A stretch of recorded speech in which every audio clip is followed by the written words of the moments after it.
చూడండి, కొన్నిసార్లు చిన్న చిన్న కథలే మనకు జీవితం గురించి పెద్ద పెద్ద పాఠాలు నేర్పుతాయి.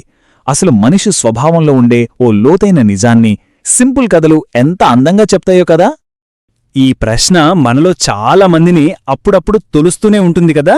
మరి దీనికి సమాధానం ఓ తోటలో ఓ చిన్న నడకలో దొరుకుతుందంటే నమ్ముతారా? అసలేంటా కథ చూసేద్దాం రండి. సరే, ఈ కథలో మనకొక అబ్బాయి ఉన్నాడు. పేరు ఆదిత్య. చాలా బ్రైట్ స్టూడెంట్ అన్నమాట. క్లాస్లో ఎప్పుడూ ఫస్ట్. కానీ ఇంత టాలెంట్ ఉన్నా తనలో ఒకే ఒక ప్రాబ్లం ఉండేది. మరి ఆదిత్య సమస్య ఏంటో తెలుసా? ఎదురు చెప్పడం. తను ఏదైనా తప్పు చేశాడని ఎవరైనా చెప్తే చాలు దాన్ని ఒప్పుకోవడం పక్కనబెట్టి వాళ్లతో వాదనకు దిగేవాడు. మరి ఈ ఒక్క బ్యాడ్ హ్యాబిట్ వల్ల ఫ్రెండ్స్తో రిలేషన్స్ దెబ్బతింటున్నాయి. అయినా సరే ఆదిత్య అస్సలు పట్టించుకునేవాడు కాదు. ఇదంతా వాళ్ళ తాతయ్య గమనిస్తూనే ఉన్నారు.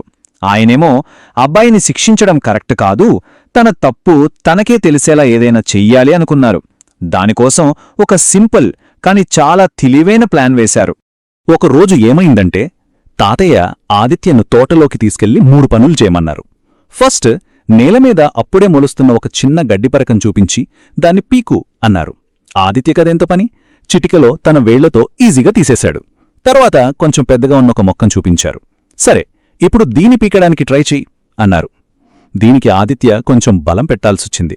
అయినా సరే దాన్ని కూడా విజయవంతంగా పెకిలించగలిగాడు. ఇక ఫైనల్గా తోటలో బాగా బలంగా వేళ్లూనుకున్న ఒక పెద్ద చెట్టు దగ్గరికి తీసుకెళ్లారు.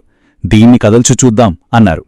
ఆదిత్య తన శక్తినంతా కూడగట్టుకుని చెట్టును పట్టుకుని ఊపాడు, లాగాడు. ఎంత ప్రయత్నించినా ఓహో, ఆ చెట్టు అస్సలు కదల్లేదు. కనీసం ఒక్క ఆకు కూడా కింద పడలేదు. ఇక అప్పుడు ఆదిత్య పూర్తిగా అలసిపోయి నిరాశగా, తాతయ్యా, ఈ చెట్టు చాలా పెద్దది.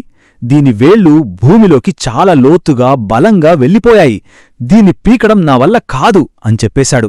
అతని మాటల్లోనే ఓటమి క్లియర్గా కనిపిస్తోంది. ఆ చెట్టును కదల్చలేకపోవడానికి కారణమేంటో కూడా తనే చెప్పాడు, దాని బలమైన వేళ్లు అని. ఆదిత్య నిరాశను చూసి తాతయ్య నవ్వి అసలైన జీవిత సత్యాన్ని చెప్పారు. ఆయన ఏమన్నారంటే, మన అలవాట్లు కూడా ఇలాంటివేనట. అవి చిన్నగా ఉన్నప్పుడే వాటిని సరిచేసుకోవడం చాలా తేలిక. ఒక్కసారి అవి వేళ్లూనుకున్నాయంటే ఇక వాటిని మార్చడం అసాధ్యం. చూడండి, తాతయ్య చెప్పిన ఆ పోలిక ఎంత అద్భుతంగా ఉందో.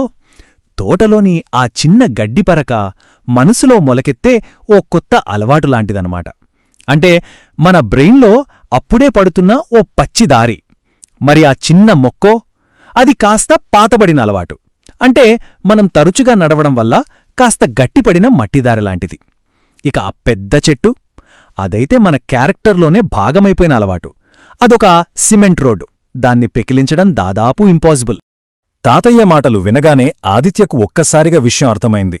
తనలో ఉన్న ఆ వాదించే గుణం, ఆ ఎదురు చెప్పే అలవాటు, ఆ పెద్ద చెట్టులాంటిదని, దాన్ని ఇప్పుడే మార్చుకోకపోతే ఎంత డేంజరో రియలైజ్ అయ్యాడు.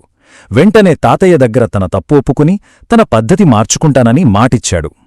సో ఈ కథలో నీతి మనకు చాలా క్లియర్గా అర్థమవుతుంది కదా.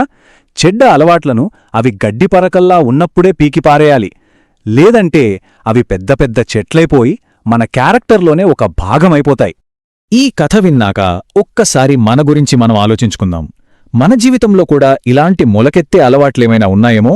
వాటిని గడ్డిపరకల్లా ఉన్నప్పుడే మనం పికిలించకపోతే భవిష్యత్తులో అవి మనల్ని కదల్చలేని మహావృక్షాలుగా మారిపోతే పరిస్థితేంటి?